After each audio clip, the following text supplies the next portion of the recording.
perdón, un documento que tiene varias páginas, ¿sí?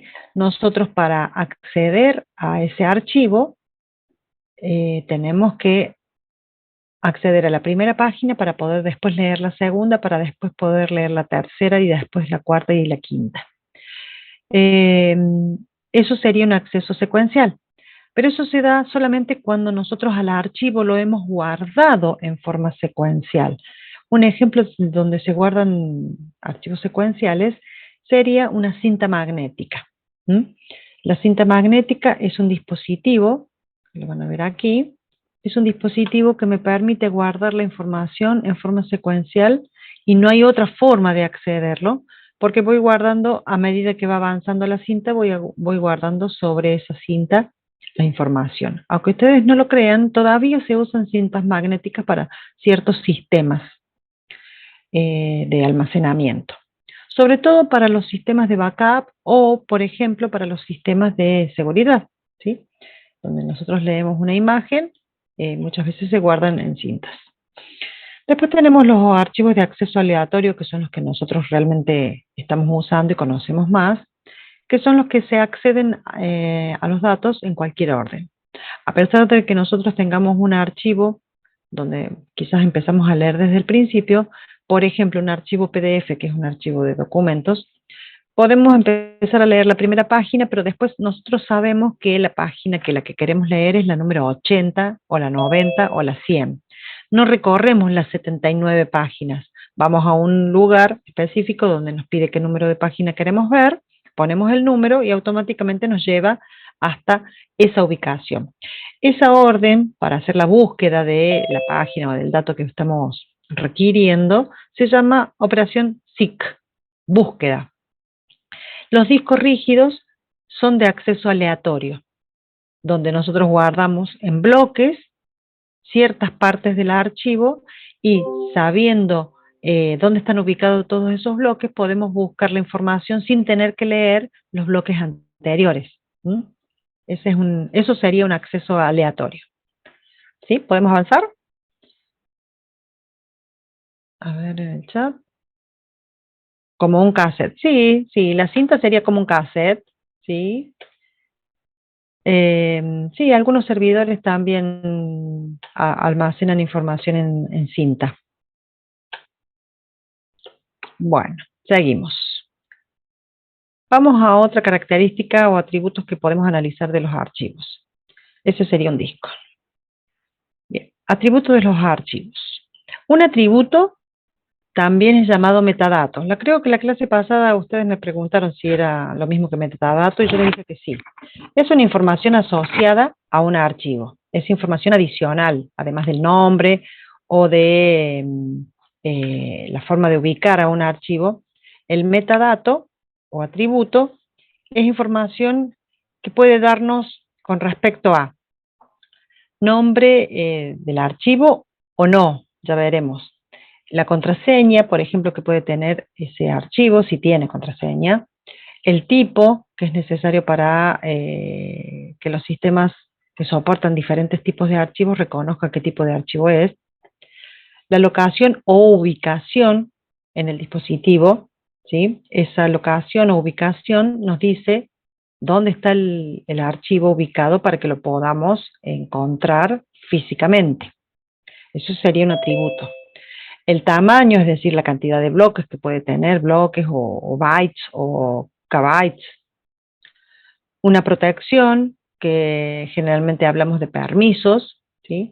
Controla quién puede leer, quién puede escribir, quién puede ejecutar ese archivo. Fechas, banderas de tiempo, fecha de creación, fecha de modificación. También identificación del usuario que lo creó, identificación del usuario que lo puede acceder, identificación del usuario que lo puede modificar. Visualización de fechas de creación y fechas de uso o modificación. Digamos que tenemos muchos atributos o metadatos que están asociados a un archivo y que no necesariamente son los datos propios que contiene el archivo, ¿sí? Son datos que nos sirven para administrarlo. Bien. Ah, perdón, antes de esto. ¿Ustedes vieron en Linux los atributos de un archivo?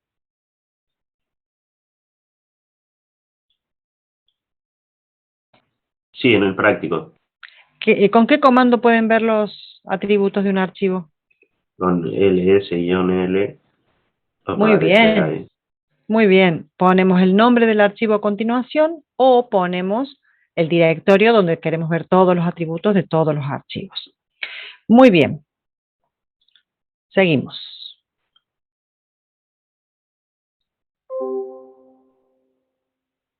Bien, ese es un esquema gráfico de un ls-l de Linux, ¿sí? Tenemos nombre del archivo al final, hora de creación, fecha de creación, tamaño, en, bytes me parece, en bytes, sí, no me equivoco. Grupo al que pertenece el usuario propietario, es decir, el archivo guarda el propietario del archivo y el grupo al que pertenece ese propietario. El enlace o la cantidad de enlaces que tiene ese archivo, que no sé si todavía vieron enlaces ustedes, pero ya lo vamos a ver nosotros desde el punto de vista teórico. Y estas tres ternas, que son los permisos. Permisos de propietario, permisos de grupo y permisos para otros. Y el primer carácter es el que me indicaba el tipo de archivo, que fue lo que hablamos recién. ¿Sí? Hablaron de esta salida y cómo está, digamos, desmenuzada en qué información me muestra. Esa información serían los metadatos o los atributos de Linux. ¿Vieron? ¿Lo vieron así? Sí, profe. Sí, entendí, Bárbaro. profe, sí. Perfecto. Entonces, cuando hagan un ls-l, deben saber qué información es la que está mostrando. Vamos al caso de Linux, perdón, de Windows. En Windows tenemos esta opción que nos permite ver las propiedades de un archivo. Cuando hablamos de propiedades, está hablando de los metadatos o atributos.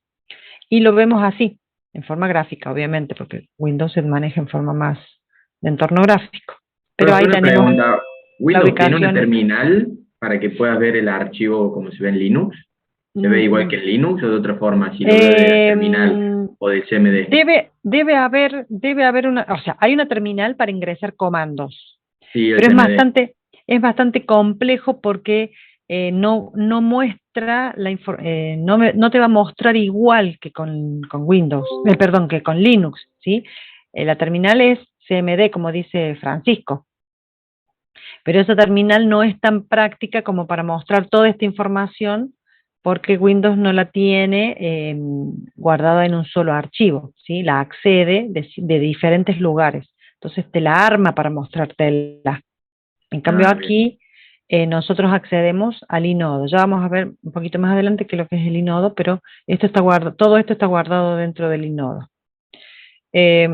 No, ya Windows no está tan orientado al entorno texto, por eso es que no se analiza como sistema operativo de base en la práctica Windows. ¿Por qué? Porque es todo entorno texto, perdón, es todo entorno gráfico. Al ser un entorno gráfico, es todos comandos internos que va manejando el sistema operativo y que el usuario difícilmente puede verlo. Es más restringido el acceso. En cambio, con el Linux, como es un entorno libre y orientado al desarrollo más conceptual, podemos hacer analogías de la teoría con la práctica fácilmente. En el Windows es más complicado hacer esa analogía porque la tenemos que ir buscando en distintos lugares y no es tan fácil de accederla. No te digo que Ok. es imposible, pero es más difícil. Por eso se analiza más el Linux como sistema operativo comparándolo con la teoría que el Windows. Bien, vamos a la siguiente filmina. ¿Sí? Pero si queremos ver los atributos, ls por un lado, ls-l por un lado, y por el Windows, las propiedades cuando hacemos clic con el botón derecho del mouse. Bien. Operaciones sobre los archivos. Estas operaciones son las que realizamos nosotros, pero no son solamente las que realizamos nosotros, sino que también realiza el sistema operativo sobre un archivo. Por ejemplo, crear, borrar, abrir, cerrar, leer. Esas son las primeras 5 operaciones que vamos a definir.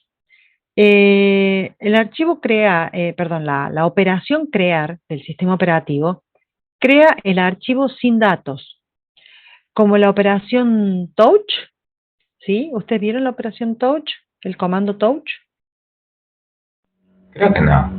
¿No? Sí, es para Bueno, crear un archivo vacío. es para crear un archivo vacío. Esa operación touch se podría asemejar a la operación que hace el sistema operativo create. ¿Por qué? Porque crea un archivo sin datos. A pesar de que nosotros podemos crear un archivo con datos, en el primer instante, cuando se crea el archivo, lo único que hace es definir atributos, el nombre y los atributos de ese archivo, y después le carga el dato. Entonces esa operación create se asemejaría a cuando nosotros ejecutamos la operación, el comando touch. Si pruébenlo, el comando touch te crea un archivo vacío de tamaño 0, pero ya le pone la fecha de creación, le pone el usuario que lo creó, le pone los permisos, le pone el tipo de archivo, etc. Bien, la operación delete es eliminar, es decir, desocupar el espacio en disco. Ese sí está asociado, digamos, al comando RM. Pero todas estas operaciones que estoy hablando son operaciones internas que debe realizar el sistema operativo, no la shell que nosotros utilizamos, sino el sistema operativo. La operación open. Open es abrir un archivo. Supongamos que el archivo ya está creado, ya contiene información, ya contiene texto o algún tipo de información, que no hace falta que sea texto. La operación open, lo primero que hace es obtener los atributos, estoy como encandilada,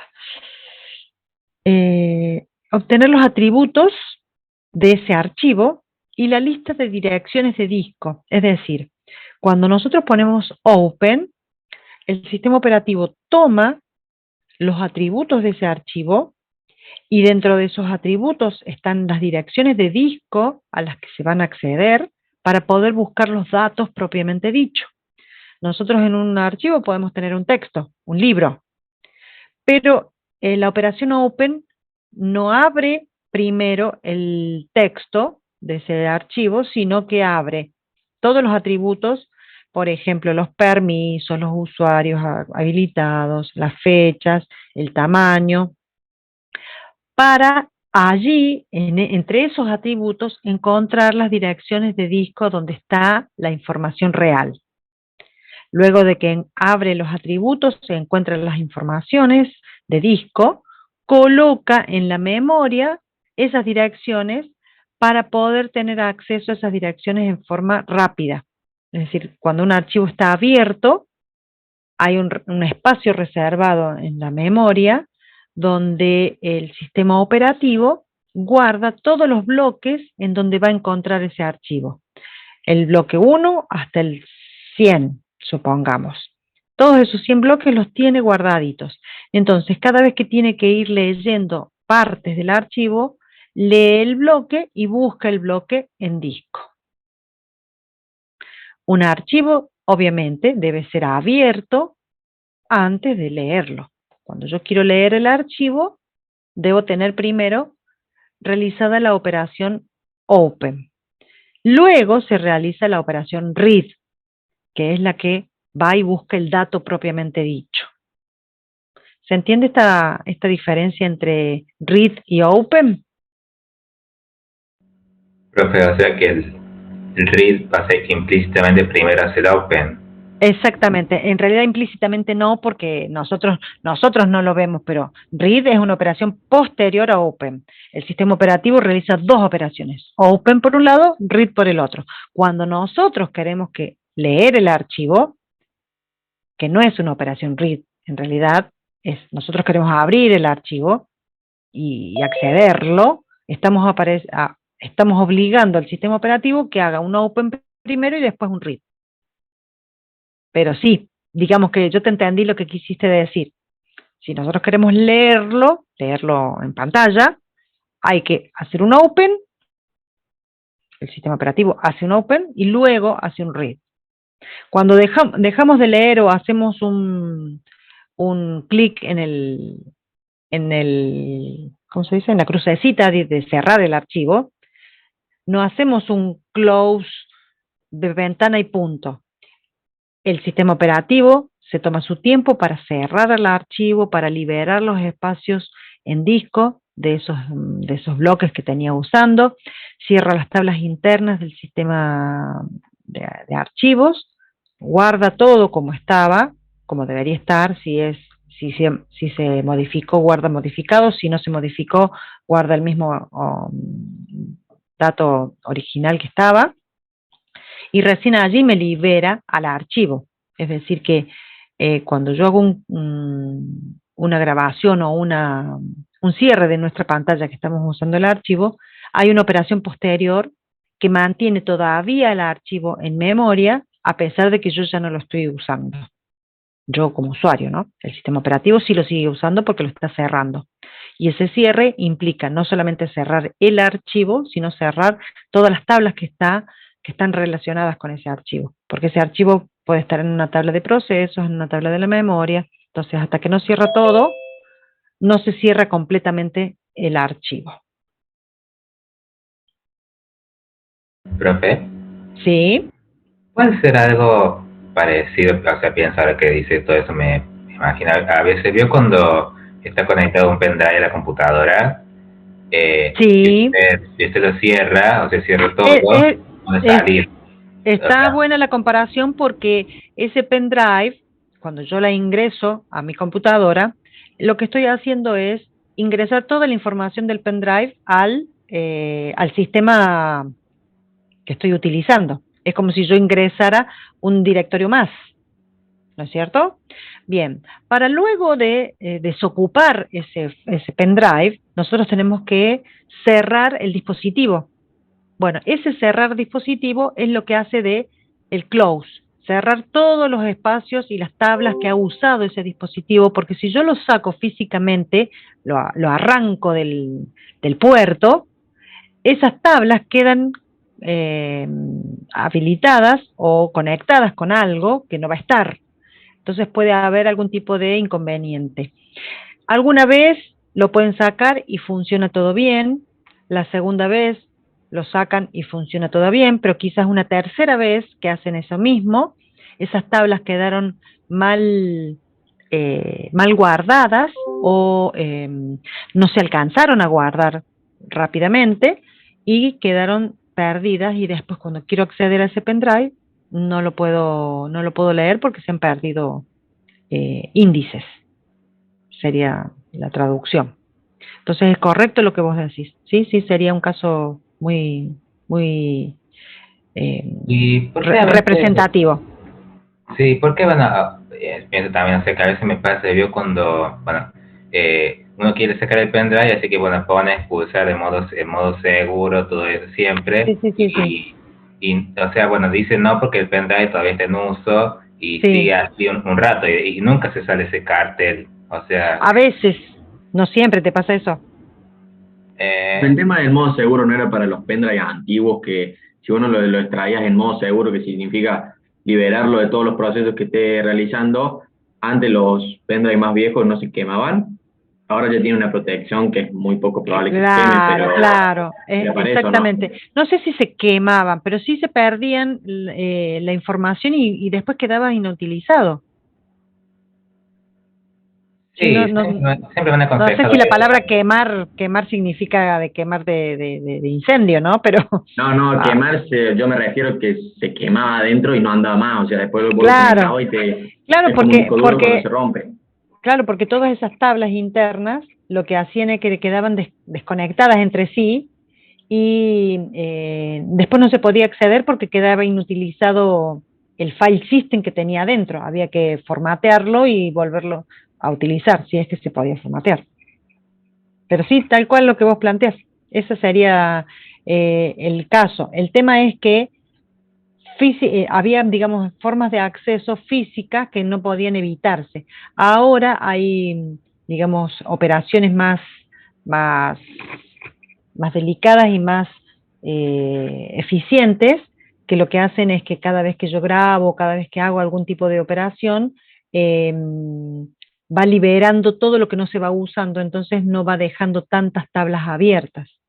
Sobre todo el tema de que el pendrive, ustedes tienen que saber una cosa, cuando nosotros desarrollamos sistemas operativos, generalmente se trata de tratar de lograr una mejor performance del sistema. Pero el hardware es una tecnología que avanza muy rápidamente y que generalmente con el sistema operativo estamos por detrás de lo que el hardware está proponiendo. Aparece algún hardware nuevo y el sistema operativo tiene que tratar de cubrir y de atender a ese hardware nuevo que está apareciendo. Entonces, siempre se están haciendo mejoras. Pero ¿qué pasa? La parte mecánica, la parte de tecnología, la parte de dispositivos, es como que aparece y el sistema operativo tiene que tratar de engancharse con ese dispositivo para que funcione correctamente. Entonces, por eso es que se van tratando de hacer mejoras en el sistema operativo para que vaya cubriendo los nuevos dispositivos que aparecen. Y en un primer momento el dispositivo funcionaba de una forma, pero el sistema operativo no estaba capacitado como para soportarlo. Por eso es que durante un tiempito los pendrive tenían ciertos requerimientos, ciertas limitaciones de uso, que luego se fueron mejorando cuando el sistema operativo iba respondiendo en forma más óptima en el funcionamiento. ¿Sí? ¿Se entiende a lo que voy? Es que siempre vamos como el sistema operativo siempre va por detrás de lo nuevo que va apareciendo y tratando de cubrir esas necesidades. Pero al principio, cuando aparece un dispositivo nuevo, cuando fue el boom de los pendrive, había limitaciones de qué cosas podíamos hacer y qué cosas no podíamos hacer. Sacar un pendrive así de la nada era arriesgarse a perderlo. Ahora ya, como decimos, los pendrive nuevos, no es tanto los pendrive nuevos, sino que también tiene que ver con la relación que hay del pendrive con el sistema operativo, que lo puede manejar. ¿Sí? Sí, pero Bien. Vamos a las siguientes operaciones porque no son las únicas. Tenemos 6 más. Write, escribir un archivo desde un buffer en RAM en el disco, es decir, nosotros guardamos información en un archivo temporal que está en RAM y luego eso lo volcamos en el disco. Esa operación se le llama write. ¿Vieron algo como archivos estándar en Linux? stdin, stdout. No, profe, eso todavía no. No, profe. No, eso ¿No? no, profe. Bien. Hay dos archivos que se llaman stdin, stdout. Esos archivos se llaman archivos estándares, por eso std. El estándar de ingreso, que es el teclado, ¿sí? Yo ingreso datos a través de un teclado. Todo lo que ingreso por teclado lo guardo en un archivo estándar llamado stdin. Entonces, cada texto que yo escribo, cada comando que yo escribo, se guarda en un buffer que es este archivo stdin. Estoy hablando de Linux, ¿sí? Entonces, cuando yo guardo esa información en el teclado, queda todo en RAM. Ese archivo queda en RAM. Pero si ese archivo yo lo genero y le guardo información y le guardo datos, en algún momento esa información se guarda en el disco. Y eso sería volcar lo de la RAM en el disco. Y es la operación write. ¿Sí? Append es otro comando, perdón, otra operación que se realiza sobre los archivos, pero es una forma restringida de write. Este append solo puede agregar datos al final del archivo, es decir, cuando nosotros guardamos un archivo y queremos agregar algo, no nos permite modificar lo que ya está escrito, nos permite agregar una línea más al final del archivo. Y ustedes dirán, ¿para qué necesitamos un archivo de ese tipo? A ver, ¿a quién se le puede ocurrir si necesitamos algún archivo de ese tipo? ¿Saben por qué?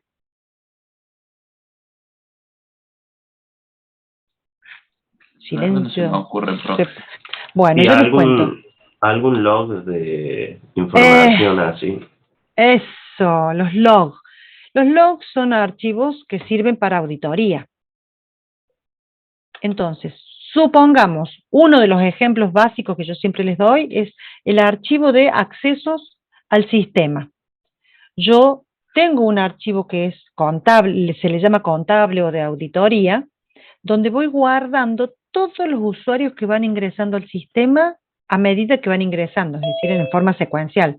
A las 8 entró Gino, a las 8:01 entró Juan, a las 8:02 entró Pedro, y así voy registrando cada uno de los usuarios que ingresaron. ¿Sí? Y cuando Gino, Juan y Pedro se fueron, también registro. Gino se retiró del sistema, se retiró, una forma de decir, ¿no? Salió del sistema a tal hora, este salió del sistema a tal hora, volvió a entrar, salió, volvió a entrar, salió.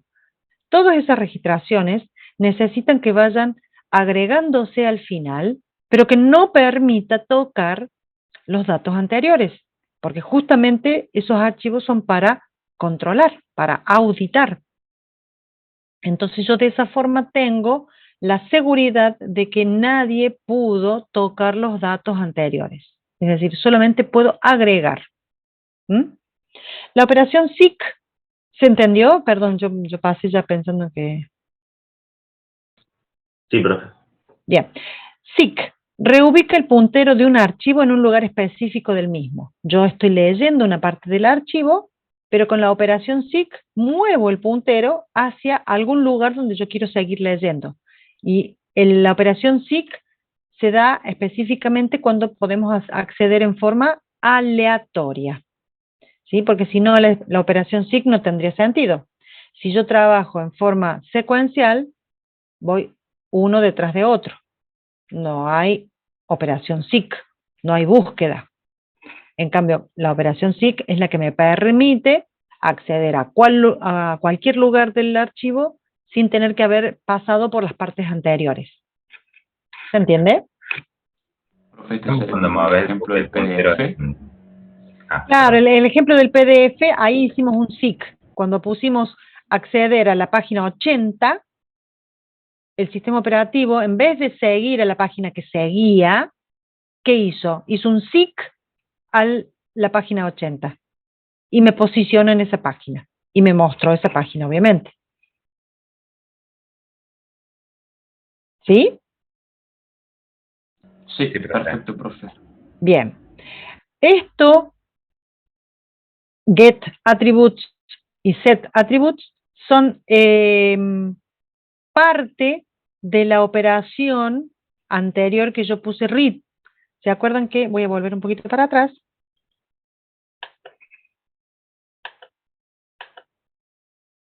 Cuando hago un open, el sistema abre el archivo, lo busca, digamos, pero luego de hacer un open, sí o sí, antes de hacer un read del archivo, tiene que leer los atributos, obtener los atributos del archivo. Los lee, o sea, abre, lee los atributos y recién puede hacer un read. Este get attribute significa cargar en memoria esos atributos. Fundamentalmente lo hago cuando voy a buscar dónde está ubicado el archivo, porque en los atributos está el bloque donde está en disco. Es decir, en disco hay datos que yo los tengo que buscar para poder mostrar al archivo. Pero esos datos los voy a sacar de los atributos. Para buscar los atributos tengo que hacer el get attribute, pero para poder hacer el get attribute primero tengo que hacer el read del archivo. El open del archivo. O sea, hago un open, hago un get y después recién puedo hacer un read. ¿Se entiende? Son muchas operaciones para abrir un archivo y para cerrarlo también. El set attributes es un comando, una operación, perdón, que realiza el sistema operativo para modificar, perdón, para modificar los atributos de un archivo. Imagínense que nosotros tenemos fechas de modificación en los atributos. Entonces, cada vez que accedemos a un archivo y lo modificamos, hay que modificar la fecha de acceso, de modificación. Cada vez que cambiamos el dueño de un archivo, porque se puede cambiar el dueño, yo soy dueña de un archivo, pero quiero que lo use Francisco. Entonces, a Francisco le voy a dar la propiedad de ese archivo, pero tengo que setear el atributo que diga quién es el dueño. Ya no voy a ser yo, lo voy a cambiar. Ahí aparece la operación set attribute. Y el rename permite cambiar el nombre de un archivo que ya existe. Esas serían las 11 operaciones básicas que se pueden realizar sobre los archivos y fundamentalmente las de get y set attribute, la de seek y append son las que deberían conocer, y cuando tenemos, perdón, vuelvo de atrás, cuando tenemos el open, ¿qué diferencia hay entre open y read? ¿Cómo se hace? Digamos que todas estas operaciones no es importante saber cuáles son, sino qué hace cada una de ellas. ¿Por qué eso? Porque cuando nosotros hagamos preguntas, no vamos a decir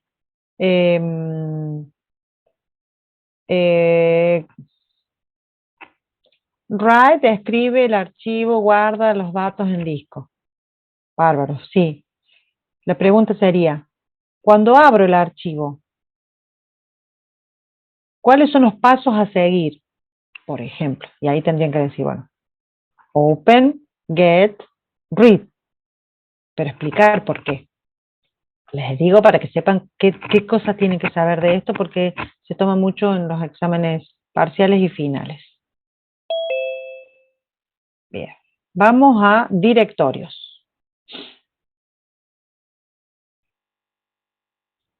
Bien, voy a cerrar la asistencia, chicos, ¿eh? Ok, vamos a directorios, les decía. Bien, los directorios, también llamados carpetas, son archivos de tipo directorio que contienen a su vez archivos en su interior o directorios en su interior. Hay dos estructuras que pueden tener los directorios. Estructuras de un solo nivel o directorios jerárquicos. Los directorios de un solo nivel son poco comunes, pero vamos a ejemplificarlo. Tenemos un directorio y dentro de él, este estilo Linux, perdón, me fui de mambo. Vuelvo para atrás para que no se vea esto, porque esto no tiene nada que ver con lo que estoy explicando.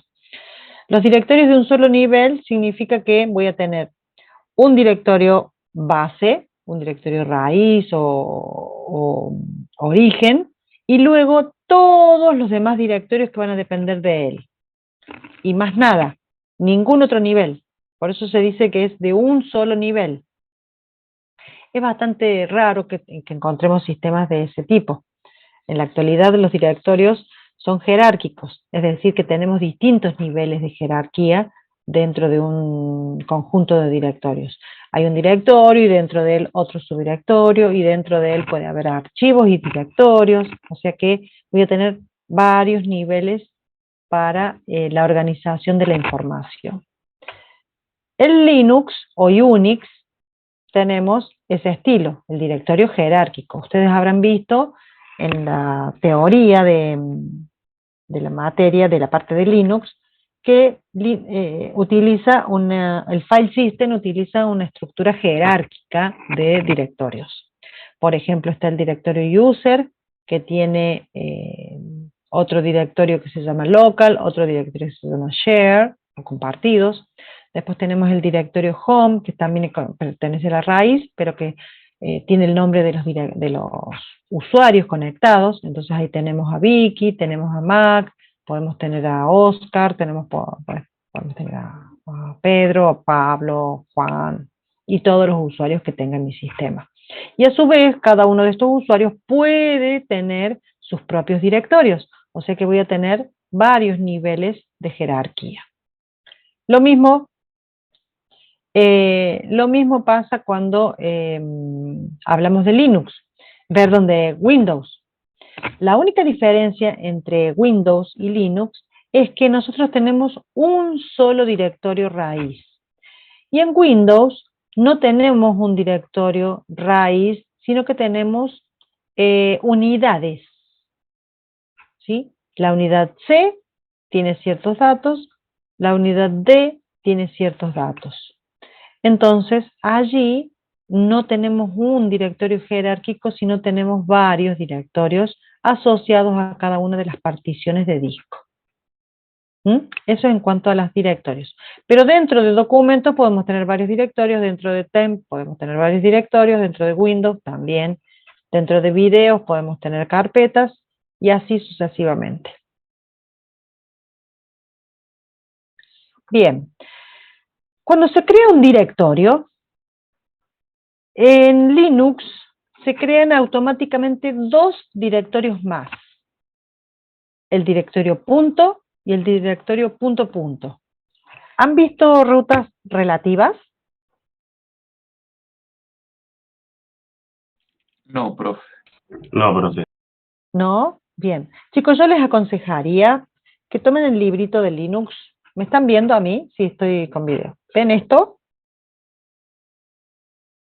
Sí, ese es Sí, el profe. Bueno, ese es el libro de práctico.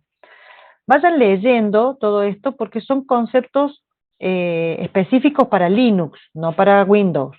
Pero habla de todo esto, de las operaciones, habla de los directorios. Y cuando nosotros usamos rutas relativas, estamos usando estos directorios, donde el directorio punto significa el directorio actual, y el directorio punto punto significa el directorio padre de donde estoy. Entonces, cuando yo me voy moviendo en el árbol de directorios, lo que hago es acceder a un directorio que está en este punto. No tengo abierta la máquina virtual ahora, si no le mostraría, me tarda mucho en abrirme. Profe, no hay forma de activar la asistencia, ¿no? Lo que le había escrito por el chat. Porque no me carga el OV y estoy intentando abrir desde el celular. No vas a poder abrirla porque está cerrada ya. Bien, te la abro ahora para que pongas el presente. Profe, una duda. ¿El directorio punto es Sí. el directorio padre o cuál es? No, el actual. Ah, El punto es el actual y el punto punto es el padre. Entonces, cuando yo quiero subir al directorio padre, como no sé dónde estoy parada, el directorio que está ahí guarda el camino para saber cuál es el directorio padre. Es como que ese directorio que dice punto punto, en su interior tiene un dato, y el dato es el nombre real del directorio, barra home, barra Sandy o barra el nombre que sea. Entonces, cuando todos los directorios tienen en su interior dos directorios, el punto y el punto punto. Por ejemplo, el comando pwd, ¿lo vieron? Sí, bro. Sí, sí lo vimos. Sí. ¿Qué hace el pwd? Nos muestran dónde estamos. Bien, lo que hace el pwd es ir a leer el directorio punto. Entonces dice, vos estás acá. ¿Sí? Ese subdirectorio punto y el directorio punto punto es un directorio oculto, ¿no? ¿Cómo lo vamos a ver? Con el ls-a solamente. Al ser un directorio oculto, no lo estamos viendo todo el tiempo. Pero el PWD, el comando, va y lee el contenido de ese directorio y le dice que es el directorio actual. Entonces pone /home, el usuario, supongamos. Y cuando yo le digo, vamos a subir un nivel de directorio, cd ... lo que hago es moverme al directorio que está por encima mío, arriba. Entonces allí tenemos directorios padre y directorio actual. Voy a la filmina. Bueno, voy a cerrar ahora la asistencia entonces. Vamos a la filmina. Entonces, cuando creamos un directorio, se crean esos dos directorios que son ocultos.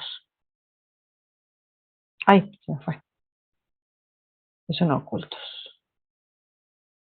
El directorio punto, bueno, ahí está. El propio directorio y el directorio punto hace referencia al directorio padre.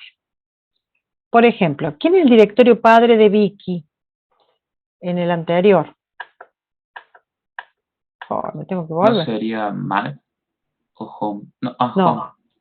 Home, porque Mac es hermano de Vicky. ¿Sí? Está a la misma altura. Entonces el padre es Home. ¿Y cuál sería el padre de Home? Barra sería. Barra, que se llama raíz. Decimos Raíz. root o raíz. De las dos formas, pero no barra. ¿Sí? El directorio root o raíz. Bien. Bien. ¿Quién es el directorio padre de Home? Ah, ya lo pregunté. Bien. ¿Y quién es el directorio padre de raíz? Supongo que no tiene. No tiene padre. Es hijo adoptado. No, es como Adán. Hijo de la nada. ¿Ah? Hijo de la nada. Hijo de la nada. Exactamente, esa sería una definición muy clara. Hijo de la nada es raíz. Todos los demás tienen un padre. Siempre hay alguno que raíz es padre de alguno, de estos dos, por ejemplo. Pero raíz no tiene padres, pobrecito. Entonces, no podemos ir más arriba, porque como raíz es el origen de todo, ese sería el único directorio que no tiene padre. Ahí hablamos de rutas absolutas, donde decimos que la ruta absoluta recorre el camino completo para ir a un archivo. Por ejemplo, /home, /Vicky, /archi. Si yo quiero acceder a este archivo, que es archi, este rosita de abajo, tengo que poner todo el camino que recorro para llegar a ese archivo. Eso se le llama ruta absoluta. Cuando yo utilizo rutas relativas, no hace falta poner todo el camino. Puedo decir, supongamos que yo estoy acá en Mag. Yo estoy posicionado en Mag, no soy Vicky, soy Mag.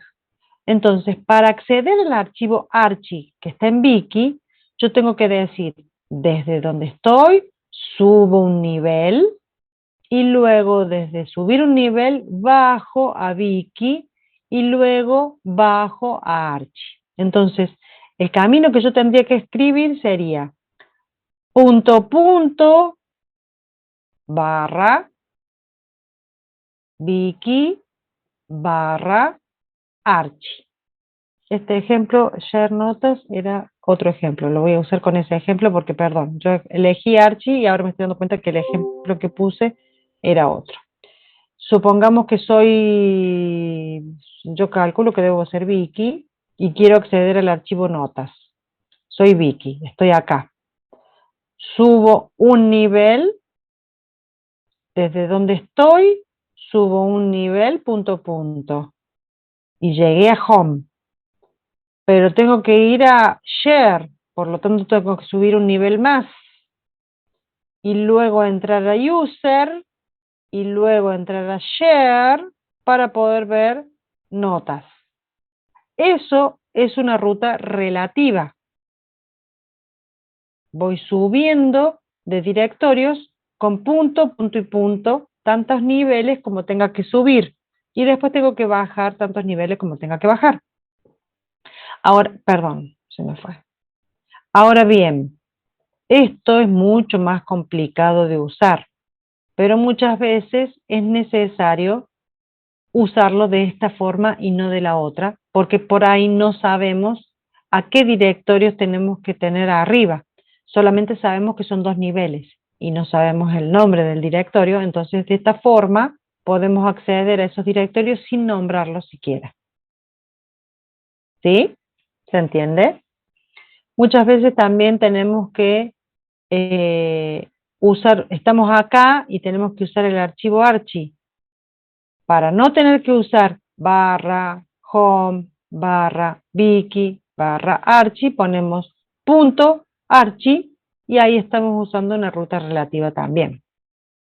En síntesis, las rutas absolutas contienen los caminos completos con todos los directorios que recorre hasta llegar al archivo, y las rutas relativas utilizan atajos como el directorio punto, el directorio punto punto, y tiene la particularidad de que siempre va a estar en relación a donde yo esté posicionado. Para un usuario, la ruta relativa va a ser diferente que para otro usuario. ¿Por qué? Porque dependiendo de dónde esté parado cada uno de los usuarios. ¿Se entiende? ¿Tampoco vieron rutas absolutas y relativas? ¿Qué vieron en el práctico?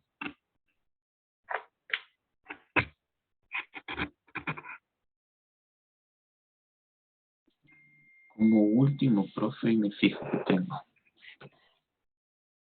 Profe, entonces no se puede crear un solo directorio nuevo, como un solo.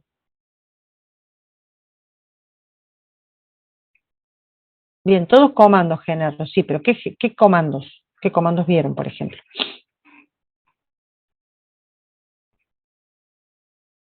Ah, lo de cdcat, claro. Ah, está bien. Vieron la parte de instalación del práctico, la instalación de aplicaciones, cdcat, ¿vieron mkdir? ¿No vieron todavía mkdir? Sí, vimos MKDIR. Sí, profe. Bien. Para crear directorios también usamos rutas absolutas y relativas. ¿Está? Más adelante quizás vean las rutas. Quizás ahora lo están manejando desde el punto de vista absoluto nada más y después vean las relativas. Bien. Profe, una duda. Sí. Entonces, las rutas relativas serían como atajos para llegar a Como cierto atajos. archivo. Exactamente. Serían como atajos, sobre todo cuando no conozco todos los directorios que componen el file system. Entonces yo sé que estoy en el 3er nivel y tengo que ir a otro directorio. Subo 2 niveles, no sé en dónde estoy, pero subo 2 niveles. Eso sí sé que tengo que hacerlo. Entonces ahí pongo punto, punto, punto, punto. Porque ahí subí 2 niveles. ¿Sí? Serían como atajos. Por ahí ustedes verán que no es tan útil, pero hay situaciones en las que va a ser necesario usarlo. Bien. Seguimos avanzando. Toda esta parte de archivos y directorios, eso le digo que está en el libro de Linux más clarito. Bueno, creo que también en los libros de Stalin debe estar bien. Directorios importantes. Home Directory, Work Directory. ¿Hablaron de eso? Directorio de inicio de sesión o directorio de conexión y directorio de trabajo. ¿Hay alguna forma de saber en qué nivel estamos parados? Pregunta Santiago Romero Gerardina. PWD.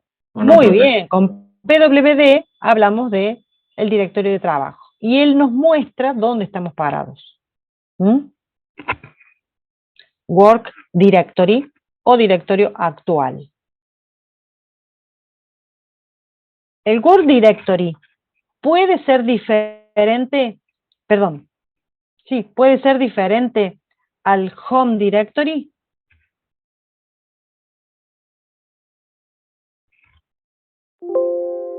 Sí, porque depende de dónde estemos en el momento, digamos. Bien. ¿Y el Home Directory no siempre es el mismo, profe? ¿Es la base? ¿Cuál? Y el Home Directory. El Home Directory es siempre el mismo. ¿Y el Work? Y dependiendo de dónde esté ubicado el archivo, donde estemos ubicados nosotros. Entonces, ¿En algún momento pueden ser iguales? Y sí, porque en el caso que estemos ubicados en el Home Directory, el Word Directory va a ser el mismo. Exactamente. Eso lo tienen que tener bien clarito.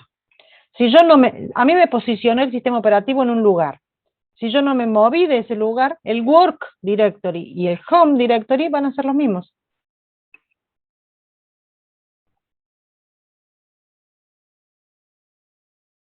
Bien. Estoy tratando de bajar acá el chat para poder... ¿Dónde está el chat? Acá. Ahí está. Voy a volver a la filmina anterior. Dice le está Fausto. Vuelvo hacia atrás. Fausto.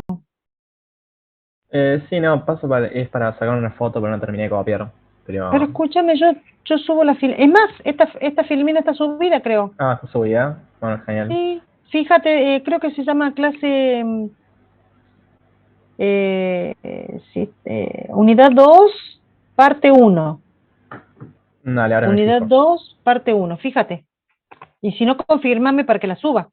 Porque me tengo que haber olvidado, pero no, si la subí. Sí, está, profe. Está, perfecto. Bien. ¿No me pidieron que les subiera las filminas antes de la clase?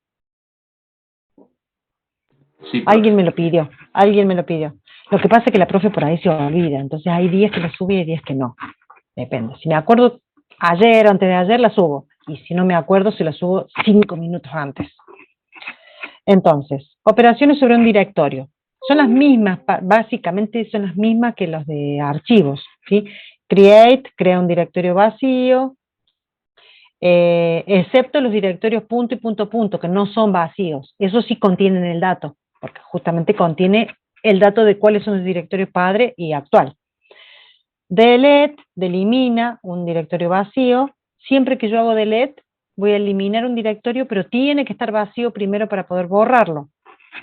La operación opendir abre el directorio para poder luego leer su contenido. Es decir, opendir sería como abrir el archivo, buscar el atributo, la ubicación en disco, para luego, cuando tenga la ubicación en disco, voy a saber qué archivos tiene adentro. ¿Sí? Estamos en la misma situación que un archivo común.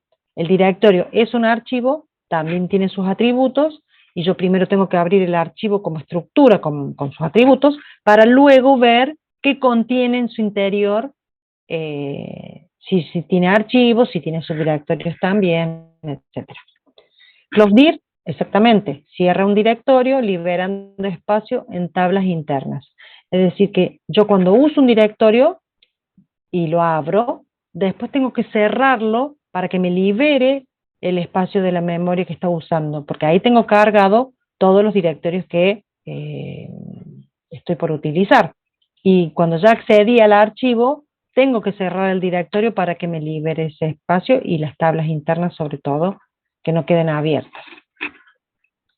Readdir permite leer la entrada de un directorio, rename permite modificar el directorio, y link es una operación nueva que no la charlamos antes, es una operación que crea una entrada a un directorio o en un directorio donde nos hace creer que un archivo está en un directorio y en otro. Y eso es un enlace.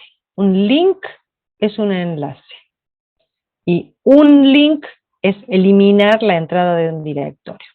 Veamos, yo voy a volver a estas operaciones, voy a ver un poquito más adelante, a ver si puedo. Y tengo el grafiquito. Ah, no dice el gráfico. Bueno, a ver. Ustedes tienen, voy a ver si puedo hacer usar una pizarra. A ver, ¿cómo era la pizarra? ¿Había una pizarra para usar? Sí, en compartir pantalla, profe. Ah, en compartir pantalla. No, pues estoy compartiendo. Pero tiene que poner la opción Avanzada. ventanas y ahí puedes poner una pizarra. Ah, pero no tengo la pizarra abierta. No la tengo instalada correctamente, así que no. Cierto. Ya sé lo que vos querés. Esa parte sí sabía, lo que pasa es que no me acordaba si Zoom tenía una pizarra incorporada. Me parece que hay otra aplicación que la tiene porque el Jitsi o el Meet o alguno de esos me permite usar una pizarra o la trae ya incorporada. Estoy buscando eso, pero no, se ve que acá no la tengo. Voy a contar, poner el control facultad. No, esa no. No está acá. Bien, pero yo tenía una pizarra para hacer, por lo menos un tiempo lo usé. Bueno, voy a ir a un graficador, voy a abrir un Paint, aunque sea, porque yo con el gráfico no me llevo muy bien. Pero les voy a hacer un dibujito que más o menos me saldría así en el pizarrón, no se cree que va a ser mucho más diferente, ¿no? Lo voy a poner acá abajo este control para que no me tape, porque si no, no veo. Ustedes no están viendo nada, ¿no? Estamos viendo la presentación. Ah, bien. Entonces yo quiero elegir. Entonces tengo un...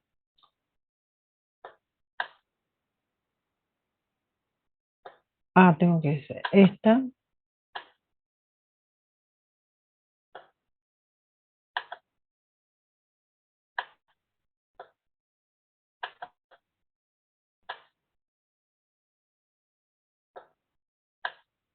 Pero... No, chicos, voy a estar 2 horas dibujando. Me parece que esto no va a funcionar.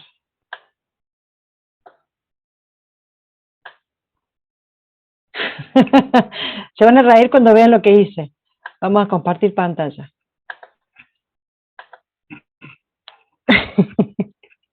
Era una tabla lo que quería hacer, pero quería manejar el mouse para empezar a escribir acá, pero cuando escribo el texto voy a estar 2 horas. Así que bueno, voy a seguir con esto y después, en todo caso, lo haré el gráfico y se los agregaré a la presentación.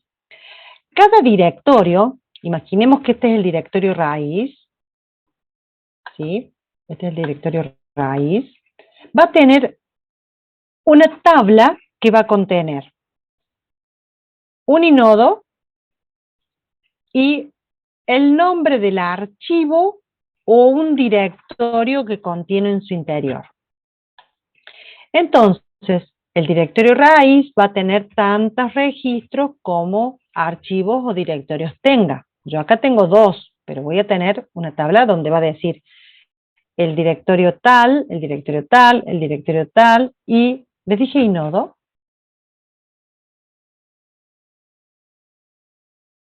¿Les dije la palabra inodo, chicos?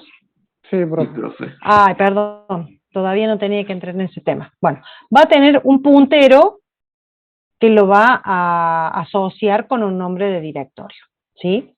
Entonces, ese puntero me va a decir, bueno, tenemos tantos archivos o tantos directorios y la forma de ubicarlo va a ser a través de este puntero.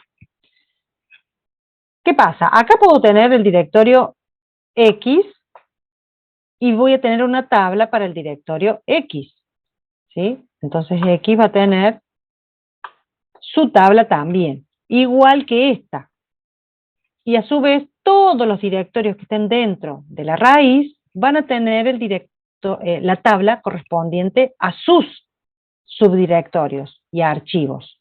Entonces, va a haber tantas tablas como directorios yo tenga. Si tengo un directorio raíz, va a haber una tabla. Si dentro de raíz tengo 2 directorios, voy a tener 3 tablas, la de raíz y la de los 2 directorios de adentro. Si adentro de esos directorios tengo otros directorios, tengo más tablas todavía. Entonces voy a tener tantos directorios como subdirectorios tenga en todo el sistema. Entonces, el link, que es la entrada, quería compartir en forma especial. Compartir acá. Voy a volver a... Esperen un segundito. Esto sí lo puedo hacer. Compartir.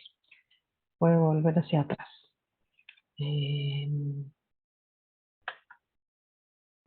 Enlaces. Acá. Imagínense que yo tengo el archivo archi. Ese archivo archi tiene información necesaria para... un segundito. Era que tengo que tomar una pastilla, por eso me puse la alarma.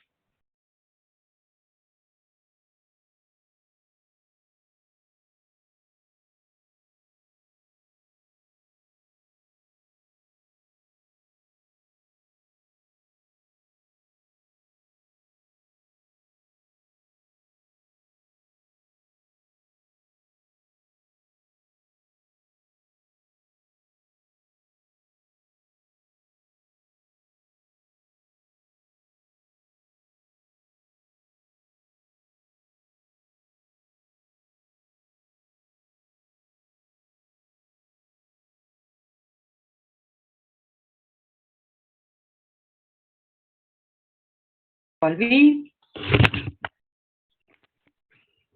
Les decía, los enlaces son como los accesos directos de Windows. Supongamos que nosotros queremos acceder a este archivo archi, ¿sí? Pero, como ese archivo archi está dentro del subdirectorio Wiki, solamente Wiki tiene acceso a este archivo. Pero imaginemos que Mag quiere acceder a ese archivo archi y es necesario que lo haga. Se crea un acceso directo dentro de Mag donde le decimos que puede acceder a archi. El punto es que Mag va a tener un archivo en su subdirectorio que se va a llamar copia de archi, por ejemplo, pero en realidad no va a ser una copia. El enlace va a ser solamente un camino que le va a decir cuál es el archivo al que tiene que acceder. Físicamente, el archivo no está acá, físicamente está en disco. Entonces, en disco yo voy a tener un solo archivo, en disco voy a tener un solo archivo, y voy a tener en los directorios, esas tablas de directorios, voy a decir que el archivo que se llama copia va a estar ubicado en el bloque 1585 y el archivo de Wiki que se llama archi va a estar ubicado en el bloque 1595. Dije el mismo número, ¿no? Entonces, es el mismo archivo, pero va a tener dos nombres y ubicaciones diferentes. Eso es un enlace y eso se puede hacer a través de los directorios. Perdón, las tablas de directorios. ¿Dónde estoy acá? Reanudar función compartir. ¿Estamos viendo la filmina? Sí, profe. Sí, profe. Bueno, me vuelvo hacia donde estamos en el link. Link. Crea una entrada en un directorio. ¿Vieron esa tablita que yo creé? Esa tablita tenía dos entradas. Supongamos que mi archivo no está allí. Lo quiero crear allí. Hago una entrada más y digo que el archivo se va a llamar copia, o se va a llamar X, o se va a llamar Z, y el puntero que lo va a apuntar para decirme a dónde está físicamente en disco, va a ser el mismo puntero que va a tener en donde originalmente está el archivo. Eso es un enlace, y solamente lo hacen en las entradas de directorio, por eso es una operación de directorio. Yo cuando vamos al tema de enlace, que creo que lo voy a ver un poquitito más adelante, les voy a dar más detalles, porque creo que, si no me equivoco... Ah, se me acabó. No, enlaces no los vemos acá, lo vemos en el práctico, entonces. Ustedes lo van a ver más claramente cuando lo vean con Damián, ¿no? Con Damián, hoy estamos 2K3, sí. Cuando vemos con Damián, van a ver este tema de los enlaces a directorios y a archivos. En Linux se usa el comando ln. ¿Ustedes vieron ese comando? Todavía no. Que lo recuerde, profe, LN, creo que no, pero no. No deberían haberlo visto porque es más avanzado. Pero quizás esta semana, quizás ya empiecen a ver enlaces. El comando LN es el que genera de que en un subdirectorio aparezca un archivo y en otro subdirectorio aparezca otro nombre de archivo, pero que sea el mismo. Y que cuando yo actualice uno, se va a actualizar el contenido del otro. ¿No sería tipo un acceso directo o cómo sería? Sería, en realidad en Linux hay dos formas de hacer enlaces. Se llaman enlaces duros y los otros son enlaces simbólicos. Los enlaces simbólicos son acceso directo, tal cual que el acceso directo. Los enlaces duros son parecidos, pero no es lo mismo. Y eso es la única diferencia entre enlaces con Windows y enlaces con Linux. Que Linux tiene dos tipos de enlaces, mientras que Windows tiene un solo tipo de enlace. El acceso directo es uno solo. Linux lo tiene el acceso directo, pero tiene otro enlace que es el enlace duro, que se le llama, que es a través de los inodos y donde existe un solo inodo para ese archivo, pero hay varias tablas en el mismo file system, varias tablas de entrada, registros de entrada en la tabla que me apuntan al mismo archivo. El concepto es el mismo, pero se implementa en la práctica de formas diferentes, con el acceso duro y con el acceso simbólico o acceso directo, que también le llamamos. Profe, en el caso del enlace duro, Sí. en el caso de, es como que duplica ¿sería que duplica el archivo? No, para nada. Es un solo archivo físico.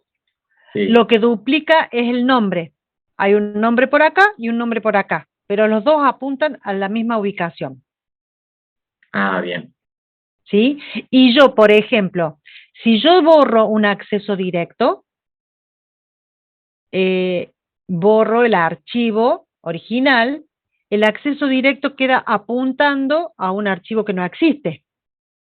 Mientras que en un enlace duro, si yo borro cualquiera de los archivos, el archivo no se borra porque siguen apuntando los otros archivos y le dicen, todavía tenés un enlace que te apunta, entonces seguís existiendo. ¿Borro ¿Está en Windows? No, en Windows no existe eso. El enlace duro y esta forma que les estoy explicando no existe en Windows, solamente existe el acceso directo. Entonces cuando yo borro el original, el acceso directo me queda apuntando a la nada. Eso también existe en Linux. Entonces, profe, por lo que me queda más o menos claro, el inodo sería un enlace que es en realidad también un registro que queda en el disco. Exacto. Claro, y este ahora vamos archivo.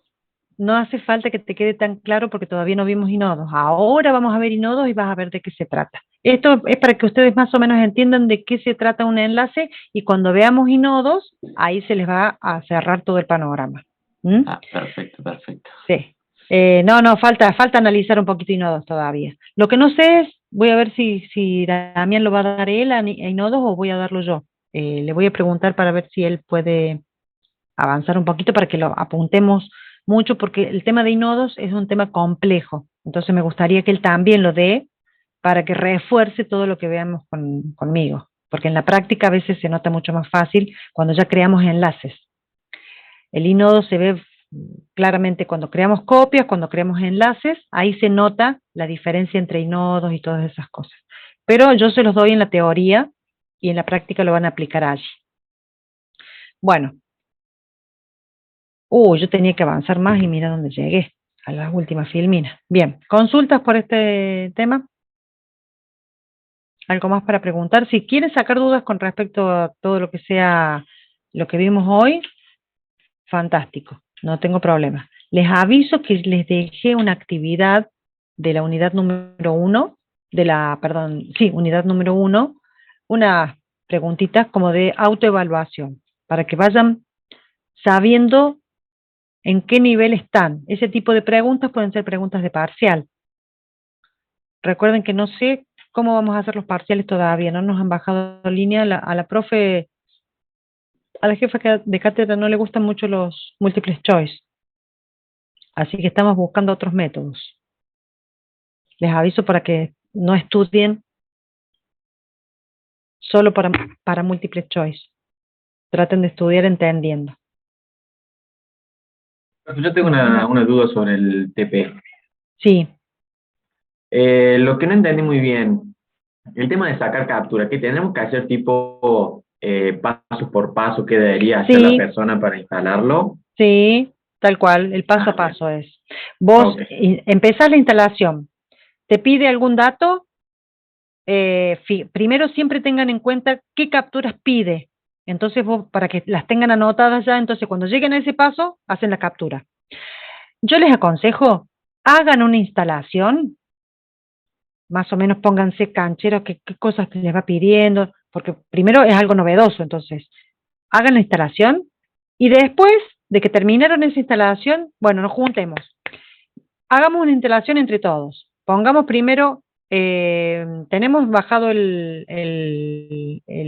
ISO? Sí, tenemos la ISO. Tenemos todas las pantallas sincronizadas o lo que sea. Bueno, empecemos de nuevo. Y hacen una máquina nueva, ¿sí? No hace falta que sea una sola. ¿Sí? Pueden hacer 3, 4, 5 máquinas, vayan probando. Total, después, la que no les sirve la borran.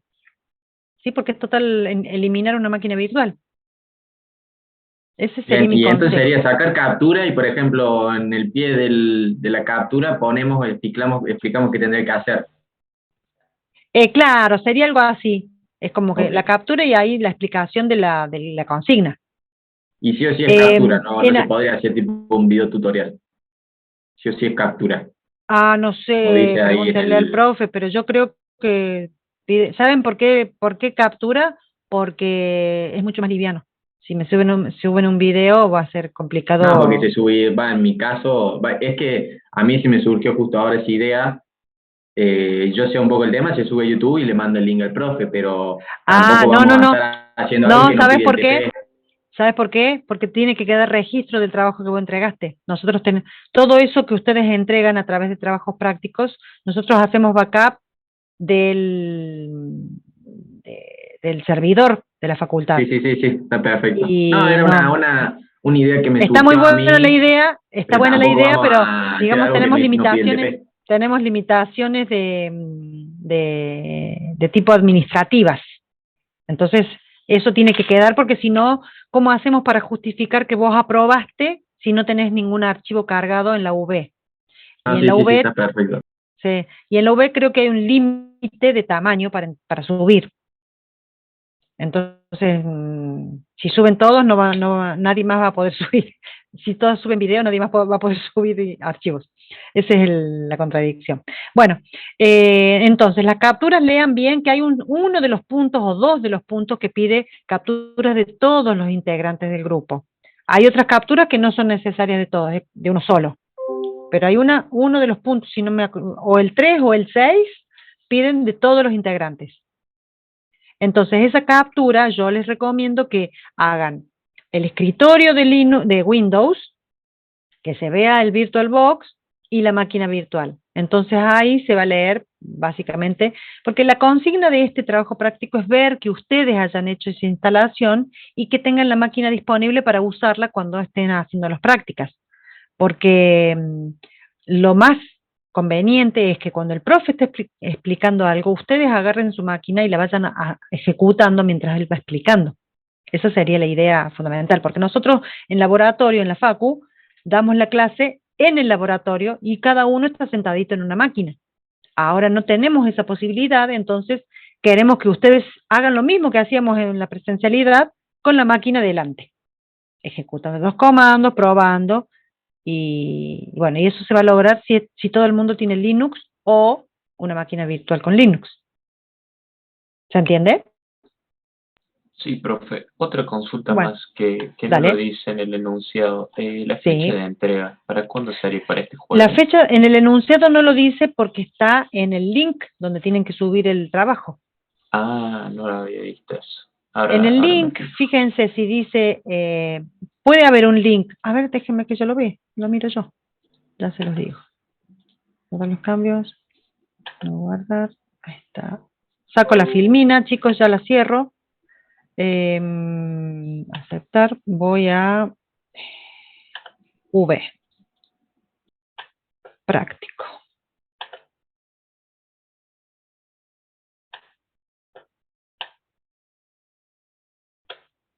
Presentación, trabajo práctico número 1. Entro al trabajo práctico Sí, y lo me había dice. leído, profe. Ahí está, martes 20 de abril. Perfecto. Exactamente. Ahí está. Por eso es que hay que acceder a todo. Esto de la VE es como entrar a todo, chusmear todo, porque si no hay algo que se te pasa y claro, nosotros por ahí, ya el año pasado dimos clases así, ya estamos cancheros de qué cosas ponemos y qué cosas no decimos porque nos olvidamos ya de que no es, lo tenemos que aclarar. El año pasado sí aclarábamos todo, pero este año ya como que ya nos pusimos más livianitos y dijimos, bueno, sí, ya entienden los chicos, pero no, por ahí. Cada profe maneja de una forma diferente las cosas, así que todas las dudas que tengan, siempre pregunten y sobre todo armen ese grupito, no sé si tienen un grupito de WhatsApp o un grupito del curso, de la materia, para que Sí, se profe, tenemos comuniquen, uno claro, de para que se principio de clase. comuniquen y hagan lo mismo que hacemos las mamás del cole, porque yo con las mamás del cole me saldría 10 veces del grupo, pero me quedo porque siempre hay información importante que me dan. Entonces pregunten, che, ¿cómo se hace tal cosa? ¿O dónde está la otra? Y pregunten en el grupo. Siempre hay alguno que va a ser más comedido y les va a responder. Bueno, yo los dejo porque ya viene mi hija y todavía no empecé a cocinar yo porque llego tarde. Así que nos vemos la clase que viene. ¿Sí? Nos vemos, Hagan profe. Bien, esa profe. Muchas actividad de gracias. preguntas que es autoevaluación, ¿sí? No les voy a pedir yo que lo hagan. Yo les sugiero que lo hagan para saber si realmente están en condiciones de responderlo. Y si no están en condiciones, pónganse a leer qué es lo que les faltaría para poder responder esas preguntas. Bueno, hasta la próxima clase, chicos. Nos vemos, profe, gracias. Chao, chao. No, profe. Chao.